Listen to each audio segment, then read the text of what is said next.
on because baby boomers are getting older and living longer, thank God. So this is National Family Caregivers Month. And so we have one doctor who also is an expert on caregiving because of having to caregive her father, but she will tell her story. But she is pediatrician by training and has branched off into this fabulous business of helping people like me who are new caregivers that are like, what's going on and what do I do? And then we have Angela Brooks, who is a caregiver like myself. So tonight's going to be fabulous. Please, please, please make sure you share, share, share. Good evening, ladies. Good evening. Thank you so much for joining me this evening. Like I said, this topic hits home, and I know that more than the three of us have dealt with or dealing with this. And like I said, if you have not, you probably will one day in life. So let's get started. First, let's start with Angela. Please tell us a little bit about yourself and some of the fabulous things you do because you do some great things in the community anyway. Oh, you're on mute.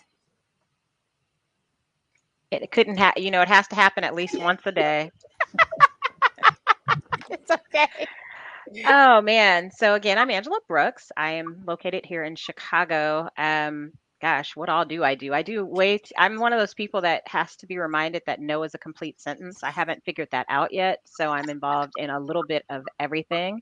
I actually know Renee because when I first moved here, we were both really, really active in the Metropolitan Board, which is the Urban League Young Professionals here in Chicago, which is kind of my introduction to Chicago, actually.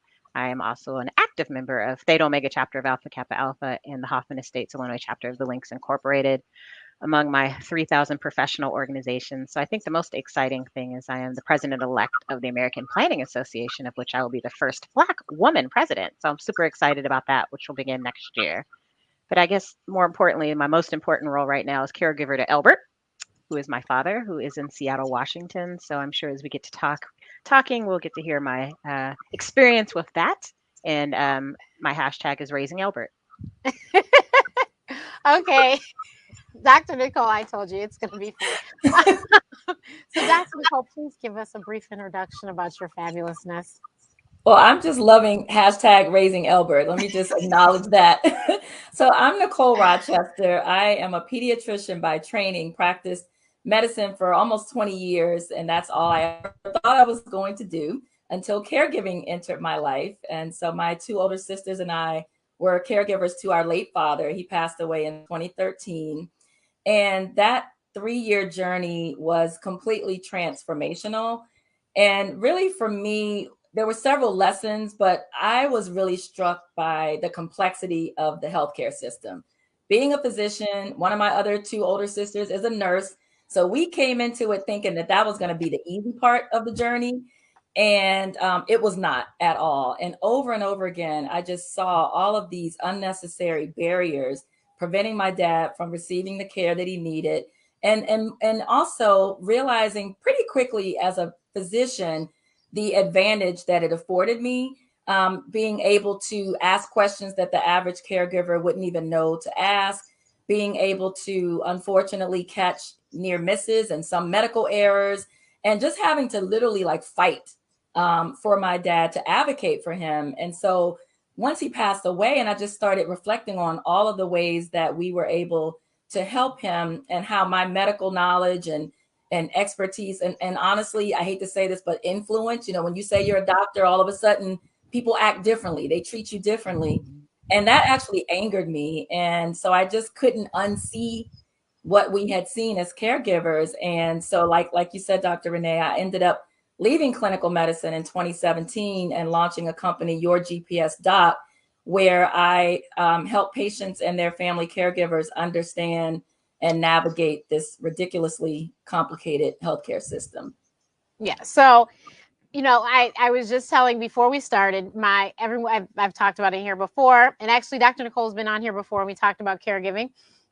My dad is whom I'm caregiving for with the help of my lovely mother, who is a saint, and my sister. And my father, he has gone to rehab, but insurance requires that he takes these breaks, which I, for the life of me, will never understand. And this is not necessarily somebody who is on just government insurance. He has private insurance as well. And it just baffles my mind that they allow that to happen. I'm just like, I'm like, you're underdoing everything that you just did. And it seems to me that you wouldn't want to pay more, because you have to pay for more care if you undo what you've already done. It just, Hmm. the whole, exactly, just makes no sense. And she is absolutely right. I have had to say I am Dr. Renee on more than a few occasions because that's the only way people will pay attention.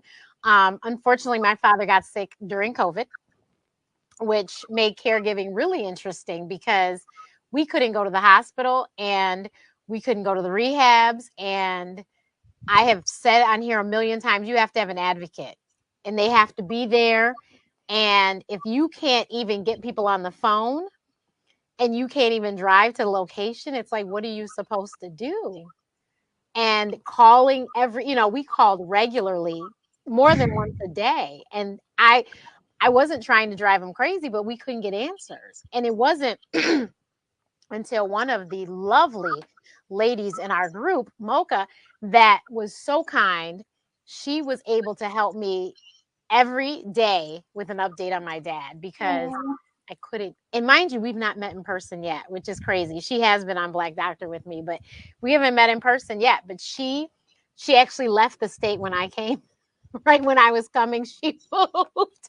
So hopefully we will meet one day in the future. But she was nice enough to get on three-way with me and my mom and to run through everything because it was just a nightmare. And my mom is medical too. My mom is a respiratory therapist. And so she understands everything too. And so she's lost, I'm lost. And we're like, this doesn't make sense. So Angela has a very interesting predicament because, as she mentioned, she's in Chicago and he's in Seattle. So I can't even imagine your conversations with the people at the hospital, Well, even. you're assuming I get to have them, so let's start with that. Um, so my father's been diabetic since he was diabetic before my mom died, so probably since about 85, 84, 85.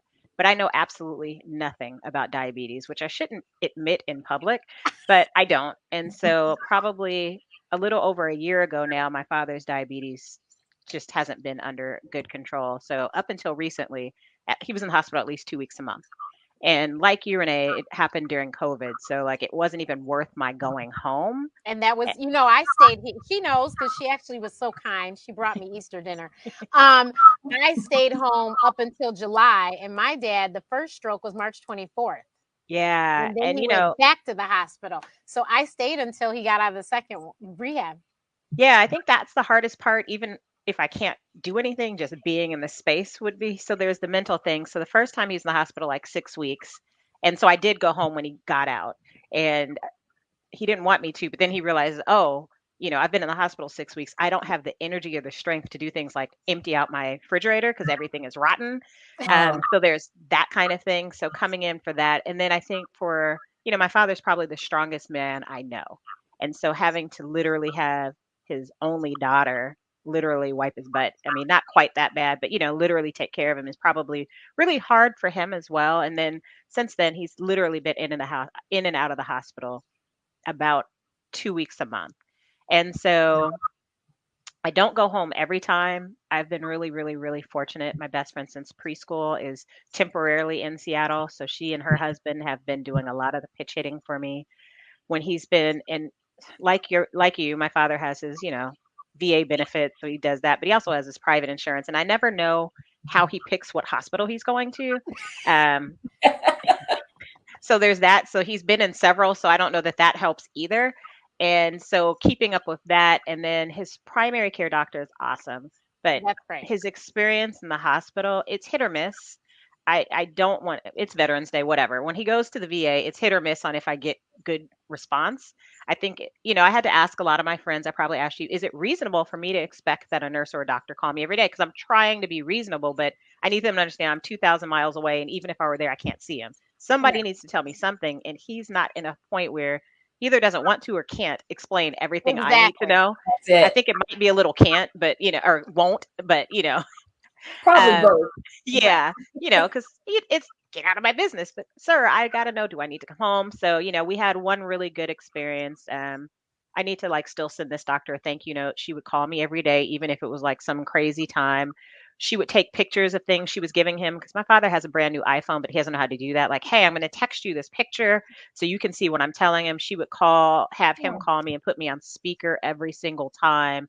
Left a note in his file. So, like when he went to pharmacy, they had to call, they knew to call, have him call and put me on speaker. She wrote a very detailed letter because sometimes discharge paperwork, I It's can't figure very that crap out. Oh, vague. yes. So she They're wrote a trash. specific letter with bullet points. She's like, I'm gonna make this easy. And then she texted a copy of it to me, which Oh was my awesome. gosh.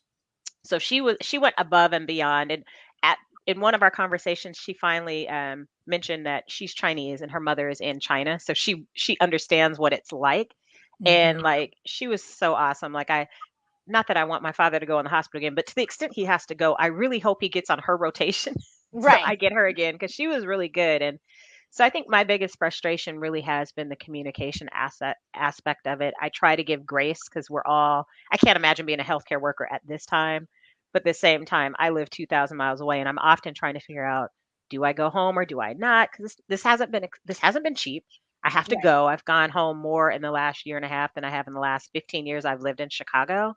And again, I'm just really fortunate. I have friends who've gifted me miles.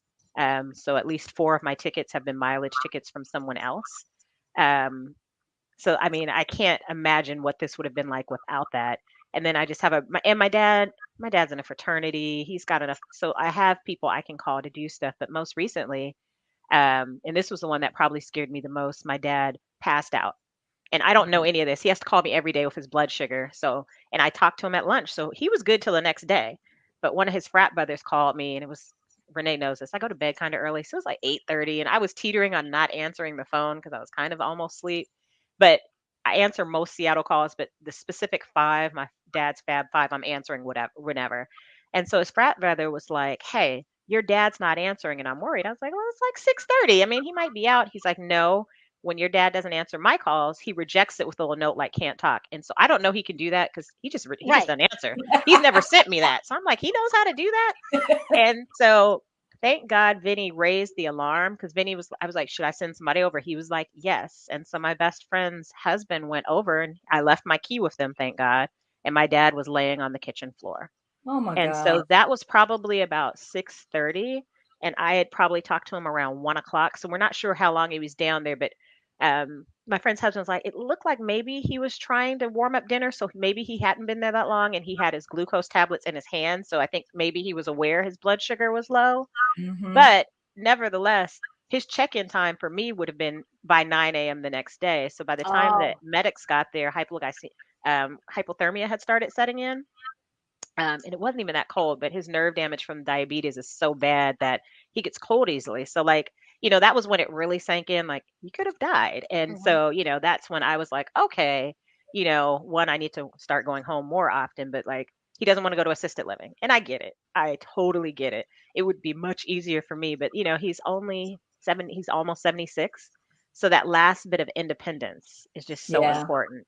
And so, it's definitely been a challenge, but I mean, kudos to my village. They have been extremely helpful.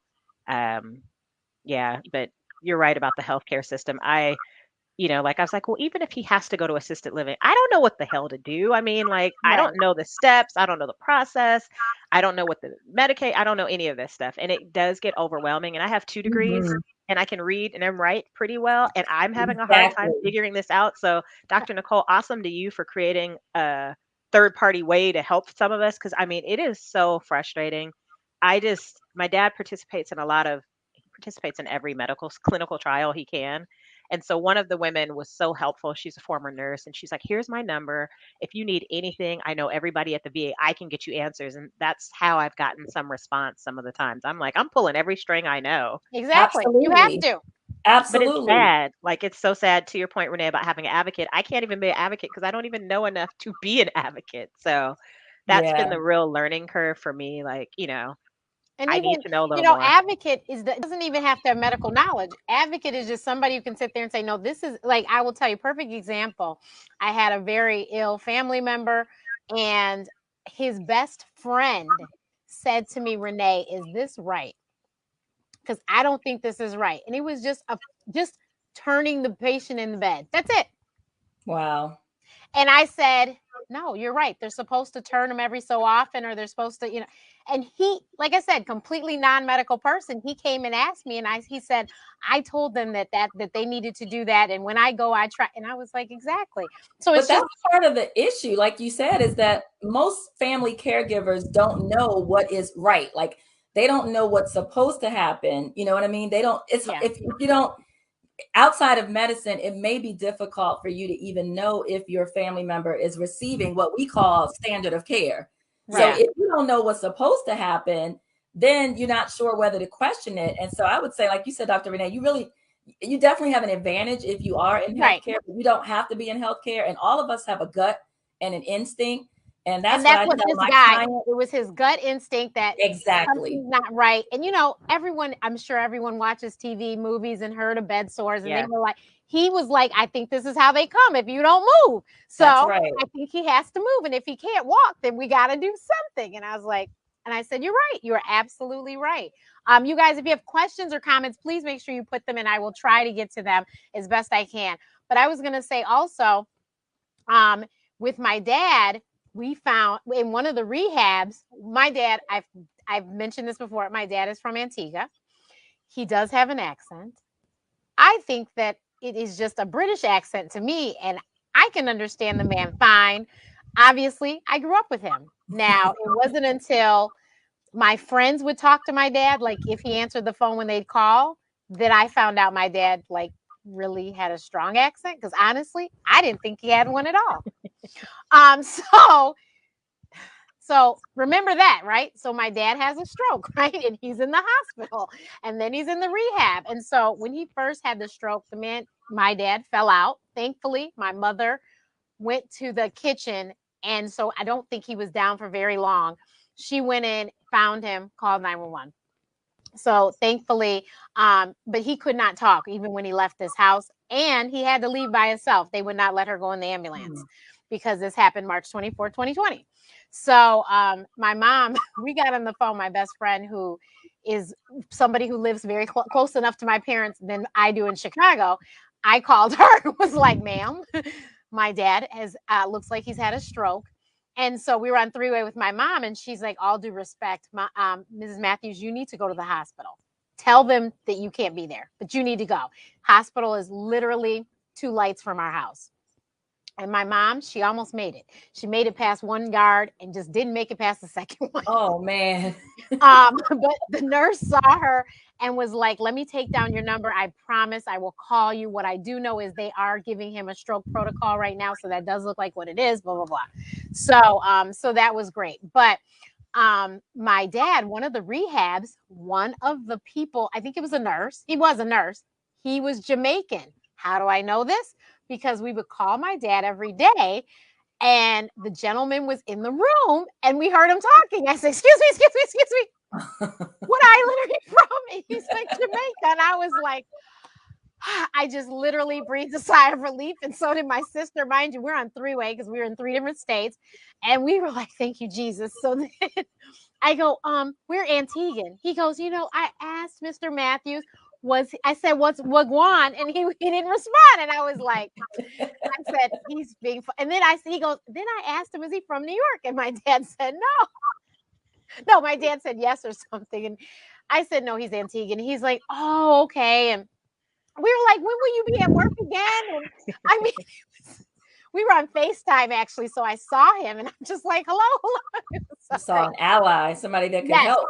Because the thing is, we went to one hospital. No, the same hospital he always goes to. One of the ladies thought that he wasn't speaking anything that was knowledgeable or legible. And we were like, and then I talked to him on the phone. I'm like, but he is making sense.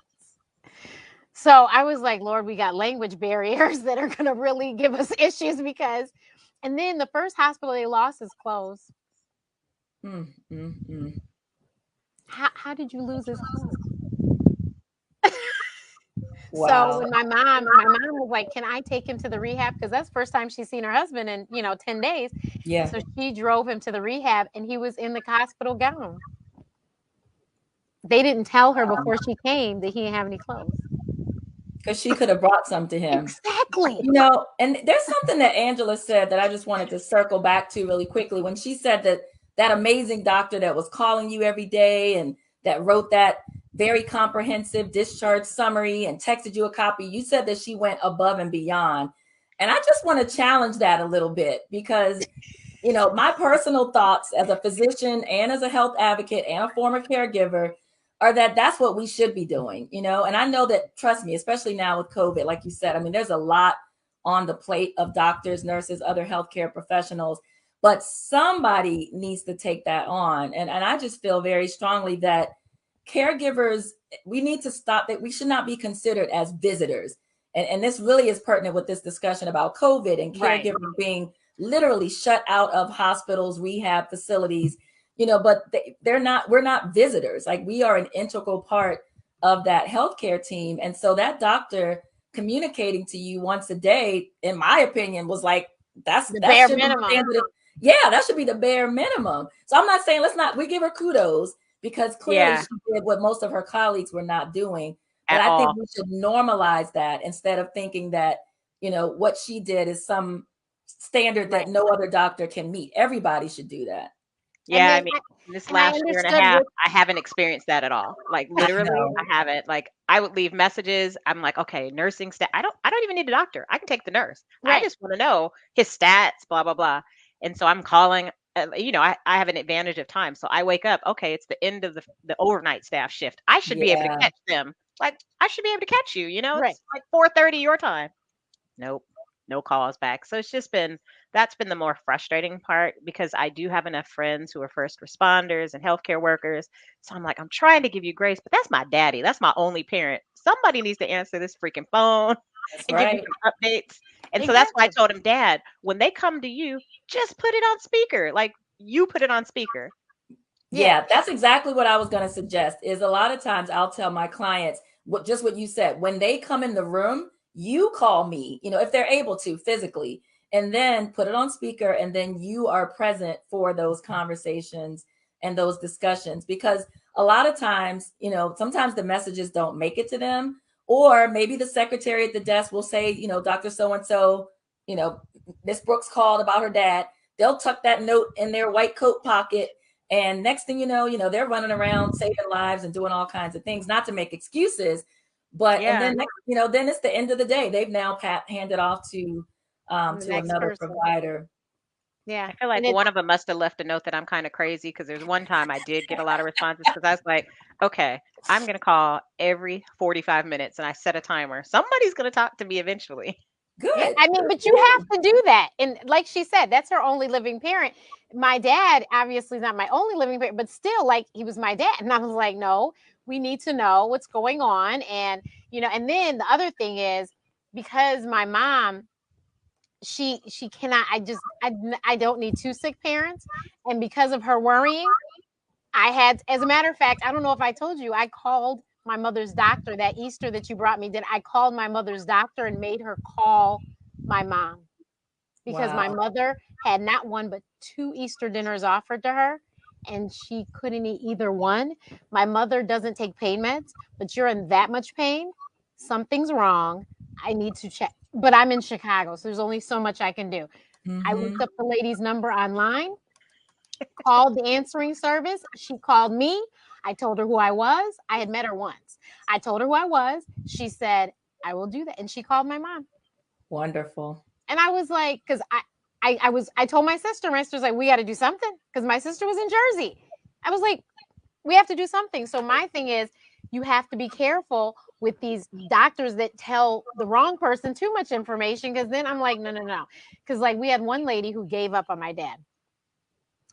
He's not going to get any better. And so my mother calls me a wreck. And I'm like, and I'm trying to hold it together. Like, what is she talking about? So we talked in that same day, and he was sounding like, okay. We're like, what is she talking about?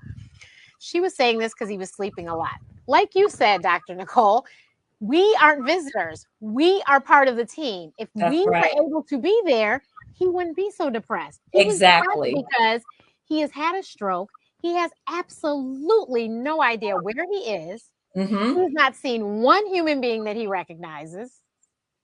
There is nobody there that seems to understand what he's saying. Like he's Yeah. lost and confused. Oh I yeah. was sleeping a lot too. I don't Absolutely. know. I don't know how long it's going to take for us to really grasp what has happened during COVID with as a result of eliminating caregivers from healthcare facilities. There have been so many horrific tales of people just languishing in nursing homes, not because they were sick from COVID, not because they had some heart attack, but because they stopped eating. Because, like you said, they have dementia. They didn't recognize the staff. They only eat for their wife, or they only eat for their daughter or their son, and that person was just completely taken out of the picture. I mean, it's just devastating. And I kept reminding the nurses that, like, I'm like you, Angela, I'm calling every day. Or when I couldn't get, I'm calling every hour. I'm like, we gonna catch somebody. I said, you have to remind him every time that you talk to him. You have to remind him why we are not there. Because at Yes. this point in his head, he thinks that we have left him on the side of the road for dead. Yeah. Yeah, that's Even though we call and talk to him every day, he doesn't even realize that we've called. And so if you, every time you see him, you say we printed pictures and had pictures in every hospital stay. He had pictures in his room. And we explained, but like I said, unfortunately, I had to put on the doctor hat. I had to get in touch with someone. We ended up having one of the heads of the doctor of the hospital, heads of the hospital. This is a huge hospital conglomerate in Detroit. Call me, and we talked. And that person had to then put people on the case, and so we were treated totally different. Of course you were. I and shouldn't have to do that though. And it's so sad that you have to recognize the level of privilege that you have to be able to do that, because there's so many Yes. people who don't. And then that just makes me more irritated. Exactly.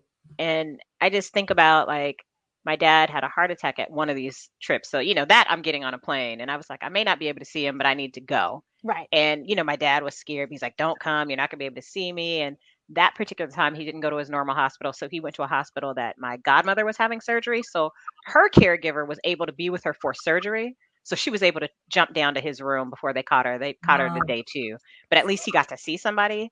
And my dad is not necessarily the warm, fuzzy type by any stretch, but he was so happy to see somebody he knew and recognized, because that was the one time I know he was a little scared.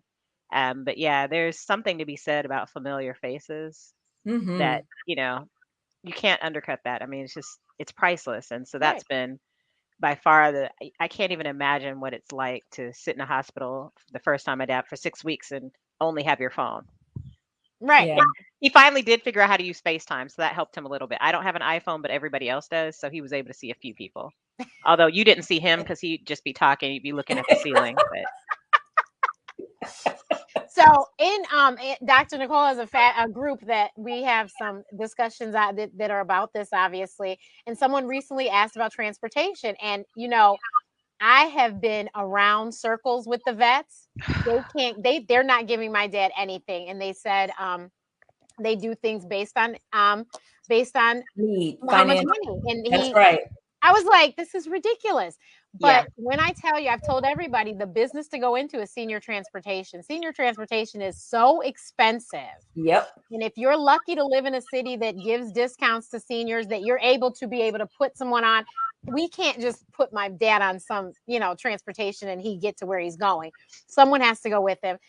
So it's a whole thing. But when you have to be in a vehicle with a wheelchair, that's just not your everyday vehicle that anyone owns. I mean, the best of SUVs can't handle a wheelchair. You're absolutely Let right. alone can I get it in there, Yeah, see, I'm lucky in that way. My dad's not wheelchair bound. He is using a walker and a cane, but they do have, I guess it's the equivalent of the Pace bus here or whatever the access thing is. So he's got that. And then I don't know if I think it's from the county transportation metro. He's able to buy cab tickets at a discount. So like if he gives 40, he gets $80 worth of cab things. Because one of the times his blood sugar dropped, he totaled his car. So he is no longer able to drive. So those cab tickets get him to his doctor's appointments. Now, my father's very social, so he has his little breakfast crew. So somebody will always come pick him up for that. Like even during COVID, when the inside, and it's Burger King, the inside of Burger King was closed, they would sit in the parking lot and get their tea and coffee. They're not even eating, and they would just sit in their cars and roll Oh, down their windows. So like that's probably the thing that frustrates him the most. So he has a ride for that. So he's good now. But the cab has been a godsend for making sure he gets to and from the doctor. Because when you're doing that, I guess it's whatever it's called, the access ban thing, the timetable. It's like when they used to be airport shuttles, you'd have to go oh 3 hours boy. in advance because there'd be all these Oh other stops. yeah, Yes, my dad was a dialysis patient. So can you Oh imagine? yeah, He used to get the dialysis 3 days a week. He was there for about 3 hours, 3 to 4 right. hours. And my sisters and I all worked full time. And so we yeah, have to set up, I'm in the DC area, so it's called Metro Access here. But you have to do it far in advance. And sometimes they would show up late, or if he was yeah, moving slowly, they would leave him. My dad has been left at home.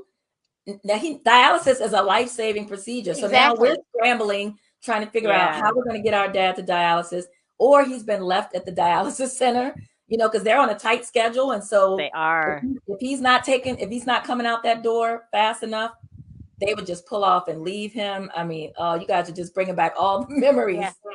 Yeah, I But cannot even imagine. every city should have a department. What is it called? Area of aging, correct? Most of them do, Yeah. actually. I mean, most cities do. Yeah, And if you can call that, there are a lot of resources. They might not, they literally, instead of you having to Google senior transfer, they will have the resources. They can tell you and they'll tell you this one is private, it's expensive, or this one is that. They have a lot of information. They have information about people to come in your house to help you.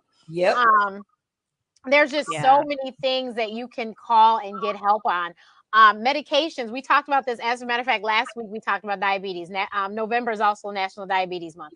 I should have listened in because I know nothing. Well, I'll send you the link. But so diabetes and every drug, because I had to do it with my dad with medications. You should call the manufacturer. If the drug just costs too darn much, call the manufacturer. Oh yeah, they'll give you a discount. And they will probably give you a discount. Nowadays, you don't have to pick up the phone. You can Google and you can go to the manufacturer's website. And I promise you on that site, it says something about having trouble paying for your meds or something. Mm-hmm. Yeah. Even with insurance, drugs can still be very expensive. Perfect example, there was a drug my dad was taking that was $3,000 or something for the month supply. And we were like, what? And so my mom's like, oh my God. And we were like trying to figure out, so she's like, well, can we get, and they just got, I think like 2 weeks supply or something. So they said, that's fine. So they called that in and we said, we'll talk to, and that we had a social worker that came and she said, you need to talk to the manufacturer. So she goes, did you get enough to get you by? Yes. So we got that. My mother goes to the drugstore. To this day, we don't know who it was. I'm pretty sure it was a basketball player, some tall black man with his mask on, paid for the medicine for my mom. Oh Oh, my that's gosh. awesome. And so when she went up there to give her card, the lady goes, the gentleman paid for it. My mother was like, what gentleman? And she's like, and Oh, then I would say, I don't know athletes either. So I'm not saying that I would know who he was, but he pulled his mask down and said, hi, blah, blah, blah. But, and, no problem because she thanked him. So my mom, I think I was supposed to know who he was. I said, oh, well, but but that's a good, I mean, the thing about the manufacturer, Dr. Renee, is a great resource. And also, what you mentioned, a lot of times medications are cheaper if you don't go through your insurance. And a lot of people don't know that. yes, this Sometimes, is true. if you ask for the self-pay amount, just paying out of your pocket, or even using things like GoodRx is another great, Oh, it's a yes. And website. there's another one I can't think of the name of, but yeah. I'm blanking on. You're right. There's several, but definitely, looking into some of these discounted medication sites or going directly to the manufacturer. And these are things that, I mean, I don't know about you all. I'm impressed that you all know these things, because I feel like when my sisters and I were in the throes of it, we were just focused on trying to literally keep my dad alive, keep him healthy. Right. And so it was like after my caregiving journey was over, then all of a sudden I became aware of all of these resources. And we were like, okay, And that would have been also, you nice. guys, generic, do not be afraid of generic medications. Mm-hmm. Medications generic just means that some big pharma didn't purchase, and that's why the name hasn't changed. I mean, I'm telling you, it's the same exact drugs. Yep. So please don't be afraid of generics, but generics can be a whole lot cheaper. But it's so Absolutely. important that it's important that our elderly population get their medication, because I unfortunately have experienced working with different companies. I've experienced people who said, "Oh, I haven't taken my blood pressure medicine for a week because I ran out and I couldn't afford it." Or, "I haven't taken my diabetes medicine for a week because insulin is extremely expensive too." You Yep. guys, there are ways to get your medication. So please, if you have a loved one and you're the one taking over things, make sure that they have all their medicine. Somebody is asking, do we know of programs that will pay a family member to take care of their parent? So I've been told that vets, certain vets, I don't know what the criteria is, they will pay, they will pay family members to take care of them. Do you know of any other? Yes, you're right, through the VA, and also, through, if you go again to that area agency on aging, pretty much every state, most counties have their own area agency on aging. That's a It is. twister. But if you call them, they can help with that. But a lot of counties will have programs where they will pay a family caregiver to care for a loved one. Like many things, sometimes, I mean, there are very specific requirements, and that may vary county to county, state to state. Sometimes they may be income based. But I definitely encourage you all to look into that. It definitely happens. There are some cases where, family members are paid. And I think all family caregivers should be paid. Should be That's paid. probably a conversation for next time. Right. But, the work that family caregivers do, this is unpaid, essentially medical care. I mean, family caregivers are administering medications, doing physical therapy, as you mentioned with your dad, helping with the Yeah. exercise, all of the things that if we weren't doing those things, these costs would be absorbed by the healthcare system. So to just kind of assume that caregivers, oh, that's what you do. And it's true. We do. Like, we're going to step up for our loved ones every time, but at the expense sometimes of our own employment and, other things in our own lives. And so it can be difficult. There's a lot of hoops to jump through, but there are some programs in place. And if you go through your local area agency on aging, they can likely give you the information for the application for those types of programs. And another resource I found through Catholic Charities in Seattle, and I'm assuming they have a African American Elders Program, but Oh, Catholic Charities in general, but in Seattle it's Nice. specifically for African Americans. But yeah, the Association of Catholic Charities, which is probably in every city, they also have a Mhm. lot of resources. So definitely reach out to them, and they don't like ask you, are you Catholic or anything like well, that. So the Jewish family service, they have resources, and you don't have to be Jewish, because Yeah. we were looking for rides for my dad to doctor's appointments, and they have a sliding scale. So it wasn't going to be, ridiculous. The only problem was they didn't go the limits of the boundaries. It was too far, but they do have that. So you can also look into that. So I'm telling you, it's a You lot have of to be work. very Like, resourceful as a besides the family fact that caregiver. you're trying to keep somebody alive, it's a lot of work to figure out how to get them to their doctor's appointments, how to get their medications to them, and all of that. But once you get it done, it is a wonderfully well-oiled machine. But it can be a lot of work to get it all together. But that area agency on aging is a huge help. If you can Mhm. contact them, I'm telling you, they have an answer for everything you can think of. They'll tell you the medical supplies. Also, when you do have a loved one and this happens, most of the time they should give you a social worker, and the social worker should be able to help you a lot navigate things, because obviously they know that you have no idea, and they want to make sure that the patient is okay going home. So you should be able to have a social worker, that the social worker, because of COVID, we never got to the hospital. They came to the house, and we Can talked I our just say a quick thing explain. about social workers? Yep. And I love social workers, so this is not a dig against social workers, but I just want to make sure that family caregivers are aware that the social worker that is in the hospital works for the hospital. Right. So you just need to be aware of that. And I I can tell found that you out the that, hard way. yeah, and they're great people, and trust me, like, they want to do the right thing, but at the end of the day, their job literally is to get your loved one out of the hospital as quickly as possible, because it's all about the dollar when it comes to hospitals and healthcare. So just keep that in mind. And I say that because, that you may have to push back sometimes, with my dad, my late grandmother, and many other family members. the social worker was sometimes the person that would come in the room at the 11th hour with a list of 3 nursing homes and say, oh, your dad, your grandma's going to be discharged tomorrow. Here's a list of 3 places. I'll be back in the morning. Tell me where they're going. Oh, no. They didn't know who they were dealing with. I got a list of 8. Oh, 8. That's good. No, that's what happened to us. But remember, we never were in there. So she just called and she I want to say she emailed them to my mom. My mother goes, I haven't had a discussion with this one. I don't know nothing about these places. Who do I? Yes. So this is another time where you need to pull your resources and figure out who knows something about what, because if no, you can't just send your loved one any place. You need to investigate these places. Please. If you can't investigate them, you need to call somebody who has some information. So that's when you need to rely on the church family and the sorority and the links and whatever. Ask people who have been in the same situation, or you think might, or you remember, oh, so and so, that's their industry. They work in that industry. Mm-hmm. Yeah, I've been lucky. I've had a few friends who are healthcare administrators, so I've been able to get some questions on that. But like, it's been a reminder to me to make sure I have my long-term care insurance in place, because seeing the staggering cost of the places that have the same standard of quality of life that my father would be used to, I'm like, ooh, Very expensive. I don't know that you got that, bro. I don't know what to offer. I don't know what we're gonna do. Like, yeah, I'm glad you don't want to go, because man, I can't solve for that number. Right. Long-term care insurance is very important. I've learned that too.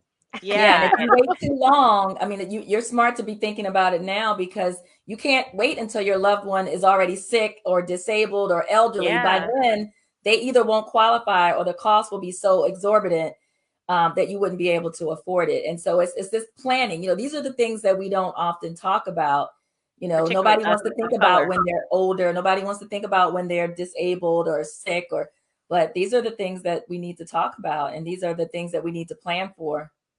Yeah, I mean, the cost is I just had no idea. And you talked about your father and had dialysis. I'm a kidney donor. So I went up on a lot of my insurances before I did it in the event something changed. But I sure wish I had thought about long-term care, because I was like, man, if they try to give me a crazy quote because of that, I'm gonna be mad. Oh Lord. Oh I Lord. mean, and for me, it's just been really, because I think about myself not having children, like who's going to do this when I'm that age? And so it's just been like, I'm like, I might need to go to adopt a kid real quick, because like this amount of like, who's going to do this? So Right. it's been really eye opening for me. And so, it's nice. I have all these checklists of stuff I need to make sure I'm taking care of on the front end for myself. Yeah. But it's the cost. Like, it's just, there's got to be a better way. I was like, maybe we need to move to Europe, because it seems Right. like they do a better job, or Canada or somewhere. Yeah, the other thing is my mom and dad, they're planners. They've got everything taken care of. So my sister and I are powers of attorney. So that was another thing when I did call. They want to ask immediately before they say anything. I was That's like, yes. right. And actually, one time he had to go to the ER, and of course they wouldn't let us go. So they said we would hear from them by a certain time, and we didn't hear from them. So I said, well, I'm gonna call. So I called. And this nurse, he picked the wrong one that day anyway, but he was like, well, he's had some tests. Okay, Some well, what test? tests. Right. I go, what test? Oh, well, I can't give you that information without his permission. Excuse me.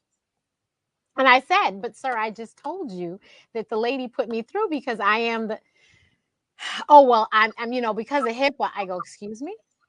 I was like, this man is not Kevin Hart, and I'm calling to get his private information. Like, so the funniest thing was, we were on speaker, me and my mom. My mother's like blown away. This man is giving us nothing.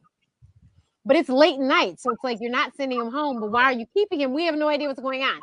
So I had sent a message. We have these lovely apps with the hospitals now. I had sent a message to the doctor, and he had responded, and he had told me, "Here's my cell. You just let me know if you."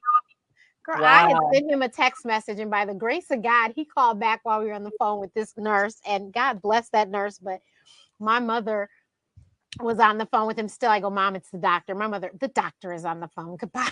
Because we were just like, are you serious? And then I told the doctor what happened. The doctor was like, I can't believe that they wouldn't give you the information. I couldn't either. Oh, well, Did you HIPAA have is copies? often used to, and they mean well when healthcare workers are citing HIPAA, but it was never meant to prevent a family caregiver from getting information about their loved one. You know what I mean? And so many Yeah. people use that as a barrier to information. And so, not only do you have to arrange to have a power of attorney, but you want to encourage your loved ones to have that documentation on them. Because like you said, Angela, Oh your yeah. dad goes from hospital to hospital. So maybe this hospital has the form on file, but the other one may not. And so that's something that he should keep on him. And You know, I should have, because at the start of this, I didn't have it. It existed, but I didn't have a copy. So I now have a copy of everything, but excellent.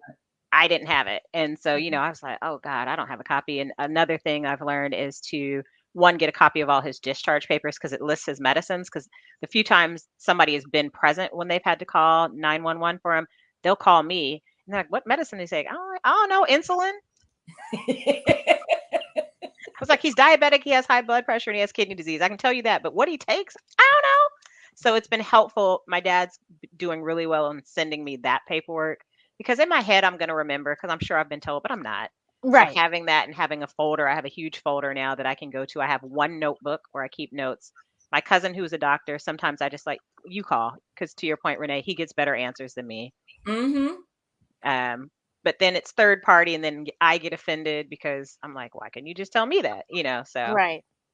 but Or look, definitely, or the three-way, because that's what we were like, okay, I'm gonna call. And you know what? This crazy thing happened. My dad, we were like, they said, we think he's had another stroke. This was at rehab that day.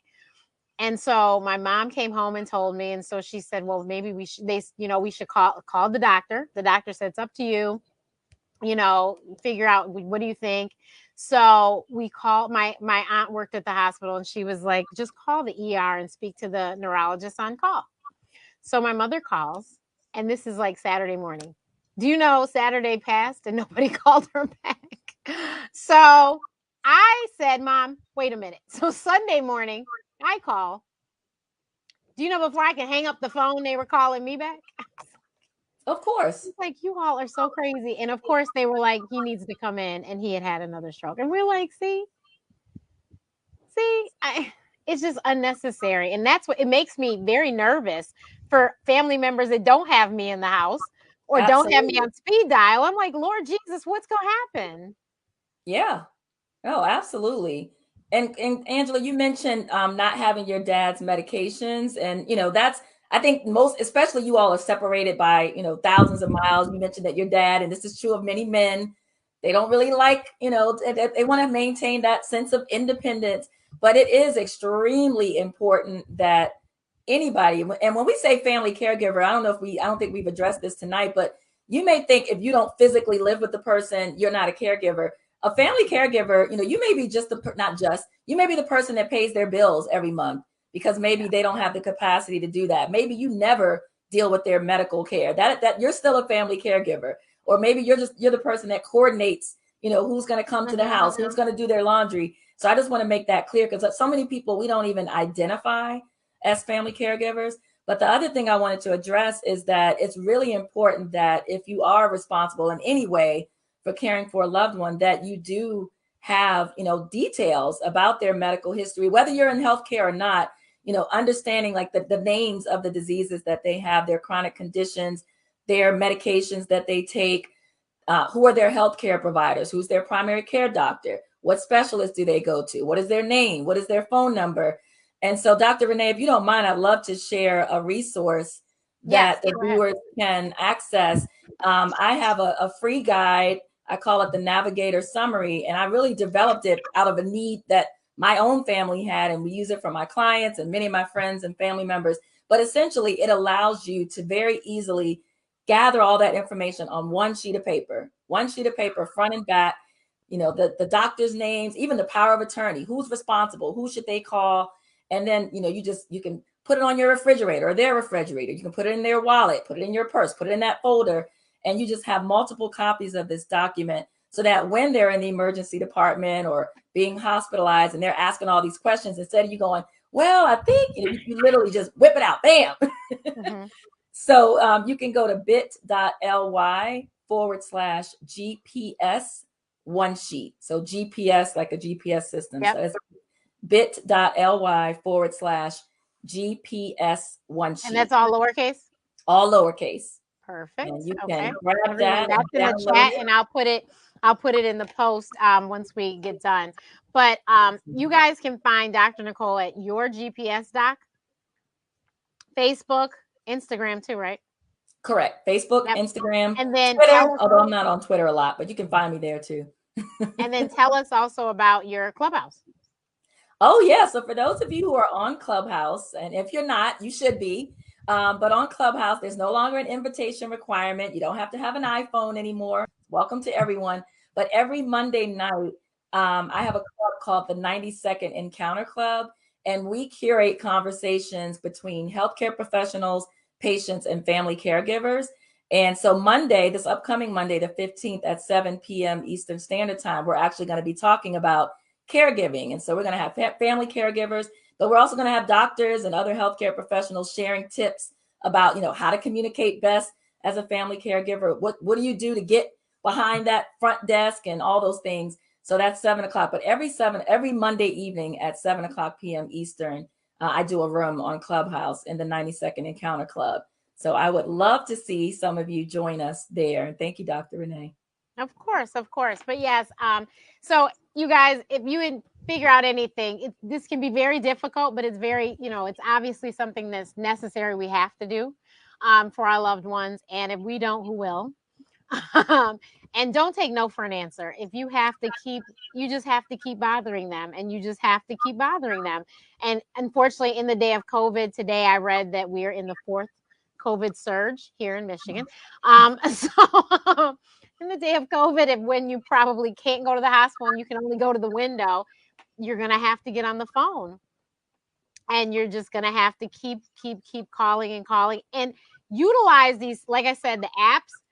The app that, my chart app is fabulous. They upload the test. Even when he was hospitalized, they uploaded the tests once he was inpatient. So I could access that, and I could read the things. So that gives you a lot of information. I think the discharge summaries might be uploaded on there too. So these apps that the doctors and the hospital systems have, try to utilize that. There's certain healthcare systems that actually do have websites, and you can log into the portal and see what you need to see. Make sure that your loved ones are logged into these things. Even if they don't ever access it, make sure you have access to it, because you are the one that's going to want this information one day. And those places have medication lists too. Medication lists, doctors lists, all of this information. Everyone, we say it all the time on Black Doctor, everybody needs a primary care doctor. Everybody needs a primary care doctor. Please make sure you have a primary care doctor in these times of emergencies, like Angela's father, like my dad. If you don't have a primary care doctor, you could really be in a whole lot of trouble, because who knows what's all going on with you if you don't have that one doctor. If you've been going to the clinic and seeing 10 different people, for the last 10 years, that's not helpful. And so you really want the best care, and the best care is you need a primary care doctor. And you also, if we always say here, Black Doctor, if you can get a Black doctor, now I know not all skin folk are kinfolk, but there have been studies done that we get better care from our own. And so if you can get a Black doctor, and, somebody even if it's not a Black doctor, make sure you trust your doctor. You listen to them. They explain things so you understand them. And they have no problem with you having an advocate, because I know there are some physicians, I hate to say, that have trouble with you bringing somebody with you. Yes. And I can't understand it, but I've heard it, and I know it's out there. If you have a doctor like that, then you probably should find someone else, because you need to hear it, and someone else needs to hear it, and the two of you can make sure that all of it was heard, whatever it is. So I hope that this has been helpful. Please, please, please reach out to Dr. Nicole. I'm telling you, your GPS doc, she is the one. And please pray for me and Angela. I have been there, you all. It's going to be okay. Pray for us. We text, every, blue moon, we'll text, because we'll come up for air. But yeah, pray for us, because this is not easy. And Angela said one day, and I do believe she is right, This is a course that needs to be taught in high school. Nobody prepared us for this. Absolutely. I agree, Angela, 1,000%. Nobody prepared us for this. This is, it's different that, how they have you carry the egg when you're going to have a child and everything. I mean, to be honest, not everyone's going to have a child, but everyone will probably have an aging parent. That's Yeah. right. Or a loved one, period, right? If it wasn't your parent, it was your guardian, it was your grandma. You know what I mean? Somebody's going to take care of somebody, right? It's not for the You faint. are absolutely right. Yeah. So make sure that you please follow her, and I will make sure I post the GPS one sheet link in the post as well. I've already requested mine. Thank you. Oh, you're very welcome. But thank you, ladies. This has been awesome, and I will see you guys next week. Next week we have a great show. Next week we're going to talk about a new innovation in blood pressure monitoring. That I know many of us know family members that have to take blood pressure meds, and this new innovation is a game changer and will make it a lot easier on caregivers. So, so I hope you guys will tune in next week. We will be back here, same time, same place. Thank you again. And of course, you guys know you can follow me everywhere at Ask Dr. Renee. Please, if you have any questions, don't hesitate. Send me an email, DM me. You can reach me on my Facebook page, Instagram, Twitter, YouTube channel, whatever. You're everywhere. Bye. I am. Awesome. Bye. Thank you, Renee.